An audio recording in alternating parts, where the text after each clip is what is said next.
Hello বন্ধুরা, তো তোমাদের সকলকে কোশ্চেন ব্যাংক ইউটিউব চ্যানেলে স্বাগত। তো আজকের এই ভিডিওতে আমরা আলোচনা করব পশ্চিমবঙ্গ সম্পর্কিত 50টি অত্যন্ত গুরুত্বপূর্ণ প্রশ্ন ও উত্তর, যা ডাব্লিউবিপি এছাড়াও পিএসসি, গ্রাম পঞ্চায়েত প্রভৃতি পরীক্ষার জন্য এই প্রশ্নগুলি অত্যন্ত গুরুত্বপূর্ণ। তো পশ্চিমবঙ্গের পরীক্ষায় পশ্চিমবঙ্গ নিয়ে প্রশ্ন আসবে না তা কখনোই হতে পারে না।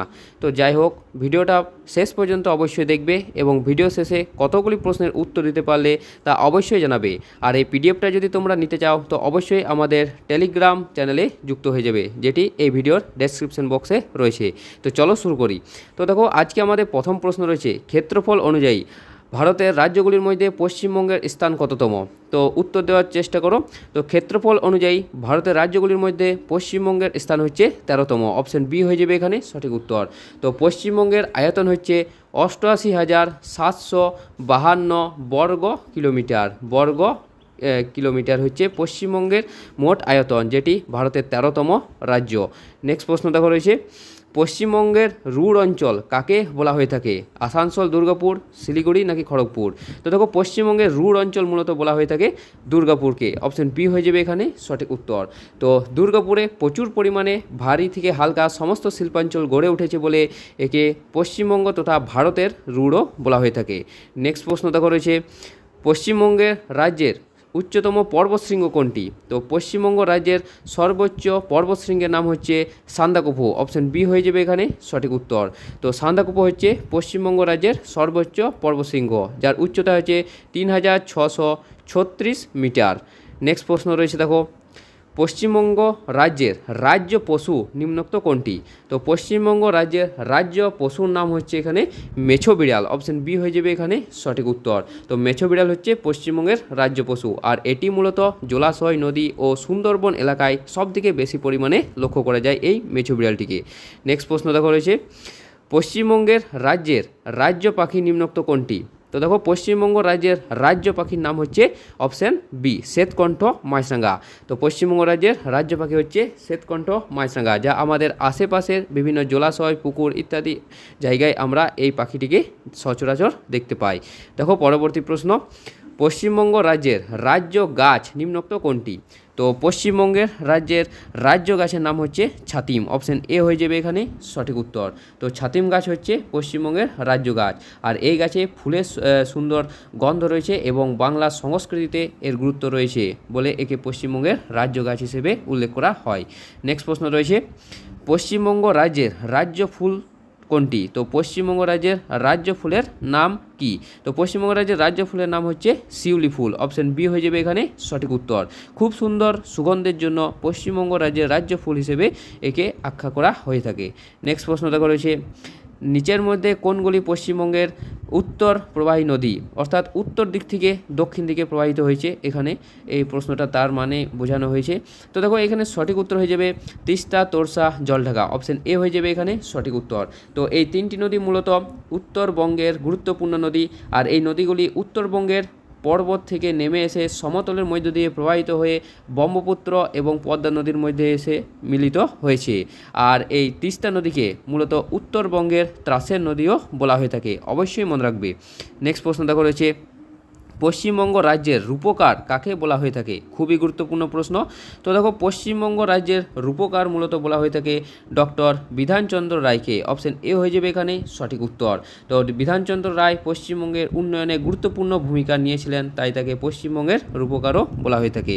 পরবর্তী দেখো প্রশ্নটা, সুন্দরবনকে কত সালে ইউনেস্কো ওয়ার্ল্ড হেরিটেজ সাইট হিসেবে ঘোষণা করা হয়? খুবই গুরুত্বপূর্ণ প্রশ্ন। তো সুন্দরবনকে দেখো ইউনেস্কো ওয়ার্ল্ড হেরিটেজ সাইটের হিসেবে ঘোষণা করা হয় 1987 সালে। অপশন বি হয়ে যাবে এখানে সঠিক উত্তর। তো সুন্দরবন পৃথিবীর বিখ্যাত ম্যানগ্রোভ অরণ্যগুলির মধ্যে অন্যতম, আর 1987 সালে ইউনেস্কো সুন্দরবনকে বিশ্ব ঐতিহ্যবাহী স্থান হিসেবে ঘোষণা করে, অবশ্যই মনে রাখবে। নেক্সট প্রশ্ন দেখা রয়েছে, সুন্দরবন রামসার সাইট হিসেবে স্বীকৃতি পায় কত সালে? তো সুন্দরবন হচ্ছে ভারতের একটি রামসার সাইটের উদাহরণ। তো সুন্দরবন রামসার সাইটের হিসেবে স্বীকৃতি পায় 2019 সালে। অপশান সি হয়ে যাবে এখানে সঠিক উত্তর। তো সুন্দরবন একটি গুরুত্বপূর্ণ জলাভূমি অঞ্চল এবং ভারতের বৃহত্তম, মনে রাখবে, ভারতের বৃহত্তম রামসার সাইট হচ্ছে সুন্দরবন রামসার সাইট, এবং ভারতের প্রথম রামসার সাইটের নাম হচ্ছে চিল্কা হ্রদ। নেক্সট প্রশ্ন দেখো রয়েছে, পশ্চিমবঙ্গের সাথে কয়টি আন্তর্জাতিক বা প্রতিবেশী দেশের সীমানা রয়েছে? খুবই গুরুত্বপূর্ণ প্রশ্ন, অনেক পরীক্ষায় এই প্রশ্নটা মূলত এসেছে। তো পশ্চিমবঙ্গের সাথে মোট তিনটি দেশের আন্তর্জাতিক সীমানা রয়েছে। সেই তিনটি দেশ হচ্ছে 1 নম্বর বাংলাদেশ, 2 নম্বর হচ্ছে নেপাল এবং 3 নম্বর হচ্ছে ভুটান। এই তিনটি দেশের সঙ্গে আন্তর্জাতিক সীমানা রয়েছে পশ্চিমবঙ্গের। পরবর্তী প্রশ্ন, পশ্চিমবঙ্গের সাথে ভারতের কয়টি রাজ্যের সীমানা রয়েছে? কয়টি রাজ্যের সীমানা রয়েছে? তো দেখো 13 এখানের মধ্যে সঠিক উত্তর হয়ে যাবে, মোট 5টি রাজ্যের সঙ্গে সীমানা রয়েছে পশ্চিমবঙ্গ রাজ্যের। তো সেই রাজ্যগুলি হচ্ছে বিহার, ঝাড়খণ্ড, এছাড়াও রয়েছে উড়িষ্যা, সিকিম এবং অসম। এই 5টি রাজ্যের সঙ্গে সীমানা ভাগ করে নিয়েছে পশ্চিমবঙ্গ। নেক্সট প্রশ্ন রয়েছে, পশ্চিমবঙ্গের প্রাচীনতম বিশ্ববিদ্যালয়ের নাম কি? যাদবপুর, কলকাতা, বর্ধমান নাকি বিশ্বভারতী? তো পশ্চিমবঙ্গের প্রাচীনতম বিশ্ববিদ্যালয়ের নাম হচ্ছে কলকাতা বিশ্ববিদ্যালয়। অপশন বি হয়ে যাবে এখানে সঠিক উত্তর। তো কলকাতা বিশ্ববিদ্যালয় 1857 সালে প্রতিষ্ঠিত হয়। তাই এই নিচের যে 4টি অপশন রয়েছে তার মধ্যে কলকাতা বিশ্ববিদ্যালয় হচ্ছে পশ্চিমবঙ্গের প্রাচীনতম বিশ্ববিদ্যালয়। নেক্সট প্রশ্ন রয়েছে দেখো, সিটি অফ জয় নামে কোন শহরকে ডাকা হয় বা কোন শহর পরিচিত? তো সিটি অফ জয় মূলত বলা হয়ে থাকে পশ্চিমবঙ্গের রাজ্যের রাজধানী কলকাতাকে। অপশন সি হয়ে যাবে এখানে সঠিক উত্তর। তো কলকাতাকে সিটি অফ জয় বা আনন্দের শহর বলা হয়। শহরটি সংস্কৃতি, সাহিত্য, শিল্প এবং প্রাণবন্ত জীবনযাত্রার জন্য তাকে এই সিটি অফ জয় নামে ডাকা হয়। এবং আসানসোলকে মূলত কী নামে ডাকা হয় তা অবশ্যই তোমরা কমেন্ট বক্সে কমেন্ট করে তা জানিয়ে দেবে। নেক্সট প্রশ্ন রয়েছে দেখো, 2011 সালের জনগণনা অনুযায়ী পশ্চিমবঙ্গের কোন জেলার সাক্ষরতার হার সবচেয়ে বেশি? কোন জেলায়? তো দেখো পশ্চিমবঙ্গের মূলত পূর্ব মেদিনীপুর জেলায় সাক্ষরতার হার সবচেয়ে বেশি। তো এখানে সাক্ষরতার হার ছিল 87.66%। অবশ্যই মনে রাখবে। তো পশ্চিমবঙ্গের সর্বাধিক সাক্ষরতাযুক্ত জেলার নাম হচ্ছে পূর্ব মেদিনীপুর। নেক্সট প্রশ্ন, পশ্চিমবঙ্গের কোথা থেকে কোথায় প্রথম রেলপথ চালু হয়? তো দেখো 17 এখানে সঠিক উত্তর হয়ে যাবে হাওড়া থেকে হুগলি পর্যন্ত। অপশন এ হয়ে যাবে এখানে সঠিক উত্তর। তো বাংলার প্রথম যাত্রীবাহী রেল চলেছিল হাওড়া থেকে হুগলি পর্যন্ত 1854 সালে। 1853 সালে বোম্বে থেকে থানের পরের বছরই 1854 সালে এই রেলপথ চালু হওয়ার মাধ্যমে বাংলায় রেলপথ যাত্রা শুরু হয়। নেক্সট প্রশ্ন রয়েছে, তিলপাড়া ব্যারেজ কোন নদীর উপর অবস্থিত? তিলপাড়া ব্যারেজ। তো দেখো এখানে সঠিক উত্তর হয়ে যাবে তিলপাড়া ব্যারেজ। মূলত এটি ময়ূরাক্ষী নদীর উপরে অবস্থিত। তো তিলপাড়া ব্যারেজ বীরভূম জেলায় ময়ূরাক্ষী নদীর উপর তৈরি। কৃষিকাজে জল দেওয়ার জন্য এই ব্যারেজটি খুবই গুরুত্বপূর্ণ। নেক্সট প্রশ্ন, বক্সা ব্যাঘ্র প্রকল্প পশ্চিমবঙ্গের কোন জেলায় অবস্থিত? বক্সা ব্যাঘ্র প্রকল্প। তো দেখো বক্সা ব্যাঘ্র প্রকল্প এটি মূলত পশ্চিমবঙ্গের আলিপুরদুয়ার জেলায় অবস্থিত। অপশন বি হয়ে যাবে এখানে সঠিক উত্তর। তো বক্সা ব্যাঘ্র প্রকল্প আলিপুর জেলায় অবস্থিত আর এটি বাঘসহ বিভিন্ন বন্যপ্রাণীর জন্য গুরুত্বপূর্ণ সংরক্ষিত বনাঞ্চল হচ্ছে এই বক্সা ব্যাঘ্র প্রকল্প। অবশ্যই মনে রাখবে। নেক্সট প্রশ্ন দেখো, পশ্চিমবঙ্গ রাজ্যের সর্বনিম্ন বৃষ্টিপাত যুক্ত স্থান কোনটি? খুবই গুরুত্বপূর্ণ প্রশ্ন। তো পশ্চিমবঙ্গ রাজ্যের সর্বনিম্ন বৃষ্টিপাতযুক্ত স্থানের নাম হচ্ছে ময়ূরেশ্বর, যেটি বীরভূমে অবস্থিত। অপশন এ হয়ে যাবে এখানে সঠিক উত্তর। তো বীরভূমের ময়ূরেশ্বর অঞ্চল তুলনামূলকভাবে কম বৃষ্টিপাত হয়ে থাকে। তাই এই নিচে যে 4টি অপশন রয়েছে তার মধ্যে সবথেকে কম বৃষ্টিপাতযুক্ত স্থান হচ্ছে ময়ূরেশ্বর। নেক্সট প্রশ্ন রয়েছে দেখো, কর্কটক্রান্তি রেখা পশ্চিমবঙ্গের কতগুলি জেলার উপর দিয়ে গিয়েছে? খুবই গুরুত্বপূর্ণ প্রশ্ন। গ্রাম পঞ্চায়েতের জন্য এই প্রশ্নটি খুবই গুরুত্বপূর্ণ। তো কর্কটক্রান্তি রেখা দেখো পশ্চিমবঙ্গের মোট 5টি জেলার মধ্যে দিয়ে গিয়েছে। অপশন বি হয়ে যাবে এখানে সঠিক উত্তর। সেই 5টি জেলার নাম হচ্ছে নদিয়া, এছাড়াও রয়েছে পূর্ব বর্ধমান, পশ্চিম বর্ধমান, বাঁকুড়া এবং পুরুলিয়া। এই 5টি জেলার মধ্য দিয়ে এই কর্কটক্রান্তি রেখা গিয়েছে। নেক্সট প্রশ্ন দেখো রয়েছে, পশ্চিমবঙ্গের কোন জেলাকে ধানের গোলা বলা হয়ে থাকে? অর্থাৎ পশ্চিমবঙ্গে কোন জেলায় সবথেকে বেশি ধান উৎপন্ন হয় এবং তার জন্য একে ধানের গোলা বলা হয়ে থাকে? তো দেখো এখানের মধ্যে সঠিক উত্তর হয়ে যাবে পূর্ব বর্ধমানকে। অপশন এ হয়ে যাবে এখানে সঠিক উত্তর। তো পূর্ব বর্ধমান ধান উৎপাদনের ক্ষেত্রে পশ্চিমবঙ্গে প্রথম স্থান অধিকার করে। তাই এই পূর্ব বর্ধমানকে মূলত পশ্চিমবঙ্গের ধানের গোলা বলা হয়ে থাকে। নেক্সট 23 নম্বর প্রশ্ন দেখো, বর্তমানে পশ্চিমবঙ্গের মোট জেলার সংখ্যা কয়টি? তো দেখো পশ্চিমবঙ্গে বর্তমানে জেলার সংখ্যা হচ্ছে 23টি। অপশন ডি হয়ে যাবে এখানে সঠিক উত্তর। কালিম্পং এছাড়াও যে ঝাড়গ্রাম, এই দুটি এই দুটি জেলা যখন বিভক্ত হয় তখন এই পশ্চিমবঙ্গের রাজ্যের সংখ্যা 23টি গিয়ে দাঁড়ায়। নেক্সট প্রশ্ন দেখো রয়েছে পশ্চিমবঙ্গের ফারাক্কা ব্যারেজ কত সালে চালু হয়? তো পশ্চিমবঙ্গের ফারাক্কা গঙ্গা নদীর উপর অবস্থিত ফারাক্কা ব্যারেজ এটি মূলত চালু হয় 1975 সালে। অপশান বি হয়ে যাবে এখানে সঠিক উত্তর। তো ফারাক্কা ব্যারেজ গঙ্গা নদীর উপর তৈরি করা হয়েছে 1975 সালে। এই ব্যারেজ চালু হয় হুগলি নদীতে জলপ্রবাহ বাড়ানোর জন্য। নেক্সট প্রশ্ন দেখো রয়েছে সুন্দরবনের প্রধান ম্যানগ্রোভ উদ্ভিদ কোনটি? সুন্দরী, গেওয়া, গোরান নাকি কেওড়া? তো সুন্দরবনের প্রধান ম্যানগ্রোভ উদ্ভিদের নাম হচ্ছে সুন্দরী। অপশন এ হয়ে যাবে এখানে সঠিক উত্তর। এই সুন্দরী গাছের প্রাধান্যের জন্যই সুন্দরবন নামকরণ করা হয়েছে। নেক্সট প্রশ্ন দেখো রয়েছে ক্ষেত্রফল অনুযায়ী পশ্চিমবঙ্গের বৃহত্তম জেলা কোনটি? তো ক্ষেত্রফল অনুযায়ী পশ্চিমবঙ্গের বৃহত্তম জেলার নাম হচ্ছে দক্ষিণ 24 পরগনা। অপশন এ হয়ে যাবে এখানে সঠিক উত্তর। তো আয়তনের দিক থেকে দক্ষিণ 24 পরগনা হচ্ছে পশ্চিমবঙ্গের সবচেয়ে বড় জেলা। নেক্সট প্রশ্ন দেখো রয়েছে আয়তনের দিক থেকে পশ্চিমবঙ্গের সবচেয়ে ক্ষুদ্রতম জেলা কোনটি? কলকাতা, হাওড়া, কালিম্পং নাকি ঝাড়গ্রাম? তো উত্তর দেওয়ার চেষ্টা করো। তো দেখো আয়তনের দিক থেকে পশ্চিমবঙ্গের সবচেয়ে ক্ষুদ্রতম জেলার নাম হচ্ছে কলকাতা। অপশান এ হয়ে যাবে এখানে সঠিক উত্তর। নেক্সট প্রশ্ন দেখো রয়েছে আমাদের পশ্চিমবঙ্গ রাজ্যের প্রথম মুখ্যমন্ত্রী কে ছিলেন? তো পশ্চিমবঙ্গ রাজ্যের প্রথম মুখ্যমন্ত্রীর নাম হচ্ছে doctor Prafulla Chandra Ghosh. Option A হয়ে যাবে এখানে সঠিক উত্তর। তো স্বাধীনতার পর পশ্চিমবঙ্গের প্রথম মুখ্যমন্ত্রী ছিলেন ডক্টর প্রফুল্লচন্দ্র ঘোষ। তিনি 1947 সালে পশ্চিমবঙ্গের প্রথম মুখ্যমন্ত্রী হিসেবে দায়িত্ব নেন। নেক্সট প্রশ্ন রয়েছে বিশ্বভারতী বিশ্ববিদ্যালয় কত সালে প্রতিষ্ঠিত হয়? বিশ্বভারতী বিশ্ববিদ্যালয়।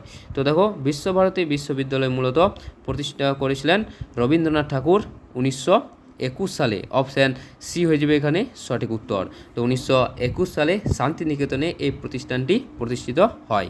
নেক্সট প্রশ্ন দার্জিলিং হিমালয়ান রেলওয়ে কত সালে ইউনেস্কো ওয়ার্ল্ড হেরিটেজ সাইটের মর্যাদা পায়? তো দেখো 30 এখানের মধ্যে সঠিক উত্তর হয়ে যাবে 1999 সালে। অপশান বি হয়ে যাবে এখানে সঠিক উত্তর।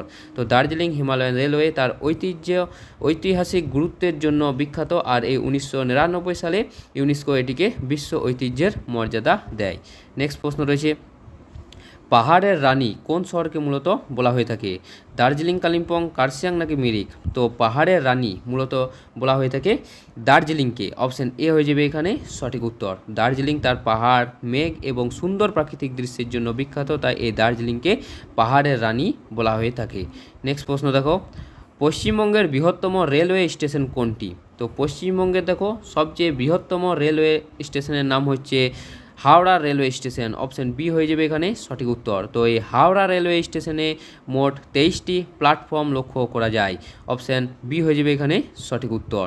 নেক্সট প্রশ্ন রয়েছে পশ্চিমবঙ্গ রাজ্যের দীর্ঘতম সেতু কোনটি? তো পশ্চিমবঙ্গ রাজ্যের দীর্ঘতম সেতুর নাম হচ্ছে জয়ী সেতু। অপশান সি হয়ে যাবে এখানে সঠিক উত্তর। তো জয়ী সেতু পশ্চিমবঙ্গের দীর্ঘ সেতুগুলির মধ্যে অন্যতম এবং এটি হলদিবাড়ি ও মেখলিগঞ্জের মধ্যে যোগাযোগ সহজ করেছে, আর এর দৈর্ঘ্য হচ্ছে 2.7 কিলোমিটারের কাছাকাছি। নেক্সট প্রশ্ন রয়েছে দেখো বঙ্কিমচন্দ্র চট্টোপাধ্যায়ের আনন্দমঠ উপন্যাসে কোন বিদ্রোহের বর্ণনা করা হয়েছে? তো বঙ্কিমচন্দ্রের চট্টোপাধ্যায় লেখা এই আনন্দমঠ উপন্যাসে মূলত বর্ণনা করা হয়েছে সন্ন্যাসী ও ফকির বিদ্রোহের কথা। অপশান সি হয়ে যাবে এখানে সঠিক উত্তর। তো আনন্দমঠ উপন্যাসের পটভূমিতে সন্ন্যাসী ও ফকির বিদ্রোহ রয়েছে, আর বঙ্কিমচন্দ্র এই ঐতিহাসিক সময়ের ঘটনাকে তার উপন্যাসে তুলে ধরেছিলেন। নেক্সট প্রশ্ন দেখো রয়েছে পশ্চিমবঙ্গ রাজ্যের প্রধান অর্থকারী ফসল কোনটি? ধান, চা, পাট নাকি তামাক? তো পশ্চিমবঙ্গ রাজ্যের প্রধান অর্থকারী ফসলের নাম হচ্ছে পাট। অপশান সি হয়ে যাবে এখানে সঠিক উত্তর। তো পশ্চিমবঙ্গে প্রচুর পরিমাণে পাট উৎপাদন করা হয়, আর পাট থেকে বিভিন্ন পণ্য তৈরি হয় এবং এটি পশ্চিমবঙ্গ রাজ্যের সবচেয়ে গুরুত্বপূর্ণ অর্থকারী ফসল।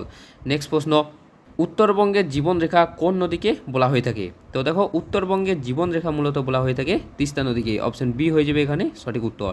এছাড়াও তিস্তা নদীকে উত্তরবঙ্গের ত্রাসের নদীও বলা হয়ে থাকে। অবশ্যই মনে রাখবে ত্রাসের নদীও বলা হয়ে থাকে। নেক্সট প্রশ্ন দামোদর নদকে পূর্বে কী নামে ডাকা হতো? তো দেখো দামোদর নদকে পূর্বে মূলত বাংলার দুঃখ হিসেবে ডাকা হতো। অপশন এ হয়ে যাবে এখানে সঠিক উত্তর। তো দামোদর নদে আগে প্রায় ভয়াবহ বন্যা হতো, এই বন্যার জন্যই দামোদর নদকে বাংলার দুঃখ বলা হতো। এবং বিহারের দুঃখ মূলত কাকে বলা হয় অবশ্যই তোমরা কমেন্ট বক্সে কমেন্ট করে জানিয়ে দেবে। নেক্সট প্রশ্ন রয়েছে, পশ্চিমবঙ্গের সবচেয়ে বড় তাপবিদ্যুৎ কেন্দ্র কোনটি? কোলাঘাট, ব্যান্ডেল, সাঁওতালডি নাকি মেজিয়া তাপবিদ্যুৎ কেন্দ্র? তো পশ্চিমবঙ্গের সবচেয়ে বড় তাপবিদ্যুৎ কেন্দ্রের নাম হচ্ছে মেজিয়া তাপবিদ্যুৎ কেন্দ্র। অপশান ডি হয়ে যাবে এখানে সঠিক উত্তর। তো মেজিয়া তাপবিদ্যুৎ কেন্দ্র যেটি বাঁকুড়া জেলায় অবস্থিত, আর এর উৎপাদন ক্ষমতার কারণে পশ্চিমবঙ্গের সবচেয়ে বড় তাপবিদ্যুৎ কেন্দ্র হিসেবে পরিচিত হচ্ছে এই মেজিয়া তাপবিদ্যুৎ কেন্দ্র। নেক্সট প্রশ্ন, কাকে মূলত সুন্দরবনের প্রবেশদ্বার বলা হয়ে থাকে? তো দেখো এখানের মধ্যে সঠিক উত্তর হয়ে যাবে সুন্দরবনের প্রবেশদ্বার মূলত বলা হয়ে থাকে ক্যানিংকে। অপশন এ হয়ে যাবে এখানে সঠিক উত্তর।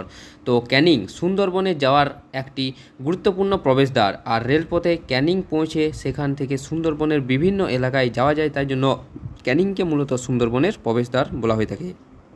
নেক্সট প্রশ্ন দেখো, হলদিয়া কোন দুটি নদীর সঙ্গমস্থলে বা মিলনস্থলে অবস্থিত? তো হলদিয়া হচ্ছে একটি শিল্পাঞ্চল এবং এটি হচ্ছে একটি সামুদ্রিক বন্দর। তো এই হলদিয়া মূলত হুগলি এবং হলদি নদীর সঙ্গমস্থলে অবস্থিত। অপশান ডি হয়ে যাবে এখানে সঠিক উত্তর। নেক্সট প্রশ্ন দেখো রয়েছে, বীরভূমের শান্তিনিকেতন কত সালে ইউনেস্কো ওয়ার্ল্ড হেরিটেজ সাইটের মর্যাদা পায়? খুবই গুরুত্বপূর্ণ প্রশ্ন। তো বীরভূমের শান্তিনিকেতন মূলত ইউনেস্কো ওয়ার্ল্ড হেরিটেজ সাইটের স্বীকৃতি পেয়েছিল 2023 সালে। অপশান সি হয়ে যাবে এখানে সঠিক উত্তর, অবশ্যই মনে রাখবে। নেক্সট প্রশ্ন রয়েছে, পশ্চিমবঙ্গের বিধানসভার মোট নির্বাচিত আসন সংখ্যা কত? তো পশ্চিমবঙ্গের বিধানসভার মোট নির্বাচিত আসন সংখ্যা হচ্ছে 294টি। অপশান এ হয়ে যাবে এখানে সঠিক উত্তর। পরবর্তী দেখো প্রশ্নটা, পশ্চিমবঙ্গের লোকসভার আসন সংখ্যা কয়টি? তো পশ্চিমবঙ্গের লোকসভার আসন সংখ্যা হচ্ছে 42টি। অপশান বি হয়ে যাবে এখানে সঠিক উত্তর। পরবর্তী প্রশ্ন, পশ্চিমবঙ্গে রাজ্যসভার আসন সংখ্যা কতগুলি? 12, 16, 18 নাকি 20? তো দেখো পশ্চিমবঙ্গের রাজ্যসভার আসন সংখ্যা হচ্ছে 16টি। অপশান বি হয়ে যাবে এখানে সঠিক উত্তর। নেক্সট প্রশ্ন, ঐতিহাসিক পলাশির যুদ্ধ পশ্চিমবঙ্গের কোন জেলায় সংঘটিত হয়েছিল? তো ঐতিহাসিক এই পলাশির যুদ্ধটি পশ্চিমবঙ্গের মূলত এই নদিয়া জেলায় সংঘটিত হয়েছিল। অপশান বি হয়ে যাবে এখানে সঠিক উত্তর। তো দেখো 1757 সালে পলাশির যুদ্ধ সংঘটিত হয়, আর বর্তমানে নদিয়া জেলার পলাশির মাটিতে এই ঐতিহাসিক যুদ্ধটি ঘটেছিল। পরবর্তী প্রশ্ন, পশ্চিমবঙ্গের ত্রিস্তর পঞ্চায়েত নির্বাচন কত সালে অনুষ্ঠিত হয়? তো পশ্চিমবঙ্গের ত্রিস্তর পঞ্চায়েত নির্বাচন প্রথম অনুষ্ঠিত হয় 1978 সালে। অপশান বি হয়ে যাবে এখানে সঠিক উত্তর। তো পশ্চিমবঙ্গের প্রথম ত্রিস্তর পঞ্চায়েত নির্বাচন 1978 সালে হয়, আর এর মাধ্যমে গ্রাম পঞ্চায়েত থেকে জেলা পরিষদ পর্যন্ত পঞ্চায়েত ব্যবস্থা গড়ে ওঠে। পরবর্তী 47 নম্বর প্রশ্ন, আমের শহর নামে পরিচিত পশ্চিমবঙ্গের কোন জেলা? আমের শহর বা ম্যাঙ্গো সিটি। তো দেখো এখানে সঠিক উত্তর হয়ে যাবে মালদা। অপশান বি হয়ে যাবে এখানে সঠিক উত্তর। মালদাতে মূলত সুস্বাদু বিভিন্ন জাতের আমের জন্য বিখ্যাত, তাই মালদাকে পশ্চিমবঙ্গের আমের শহরও বলা হয়ে থাকে। এবং বিখ্যাত ফজলি আম মূলত মালদা জেলায় সবথেকে বেশি পরিমাণে পাওয়া যায়। নেক্সট প্রশ্ন রয়েছে, জলদাপাড়া জাতীয় উদ্যান প্রধানত কোন প্রাণীর সংরক্ষণের জন্য বিখ্যাত? তো দেখো নিচের মধ্যে এখানে সঠিক উত্তর হয়ে যাবে একশৃঙ্গ গন্ডার সংরক্ষণের জন্য বিখ্যাত। অপশান বি হয়ে যাবে এখানে সঠিক উত্তর। নেক্সট প্রশ্ন, ভারতের প্রাচীনতম জাদুঘর ইন্ডিয়ান মিউজিয়াম কোথায় অবস্থিত? খুবই গুরুত্বপূর্ণ প্রশ্ন। তো দেখো ভারতের সবথেকে প্রাচীনতম জাদুঘরের নাম হচ্ছে ইন্ডিয়ান মিউজিয়াম, এটি মূলত অবস্থিত কলকাতা শহরে। অপশান এ হয়ে যাবে এখানে সঠিক উত্তর। তো ভারতের প্রাচীনতম জাদুঘরগুলির মধ্যে ইন্ডিয়ান মিউজিয়াম অন্যতম, আর এটি মূলত প্রতিষ্ঠিত হয়েছিল 1814 সালে কলকাতাতে। নেক্সট প্রশ্ন এবং আমাদের শেষ প্রশ্ন, ভারতের প্রথম পাতাল রেল বা মেট্রো রেল কোথায় এবং কত সালে চালু হয়? তো ভারতের প্রথম পাতাল রেল মূলত চালু হয় কলকাতাতেই। অপশান সি হয়ে যাবে এখানে সঠিক উত্তর, যেটি মূলত চালু হয়েছিল 1984 সালে। অবশ্যই মনে রাখবে। তো বন্ধুরা এই ছিল আমাদের পশ্চিমবঙ্গ রিলেটেড 50টি অতি গুরুত্বপূর্ণ এমসিকিউ প্রশ্ন। তোমরা অবশ্যই জানো যে 50টি প্রশ্নের মধ্যে কতগুলি প্রশ্নের উত্তর দিতে পারলে। আর এই পিডিএফটা যদি তোমরা নিতে চাও উত্তর সহ, তাহলে অবশ্যই আমাদের টেলিগ্রাম চ্যানেলে যুক্ত হয়ে যাও। তো দেখা হচ্ছে পরের একটা নতুন ভিডিওতে। ধন্যবাদ।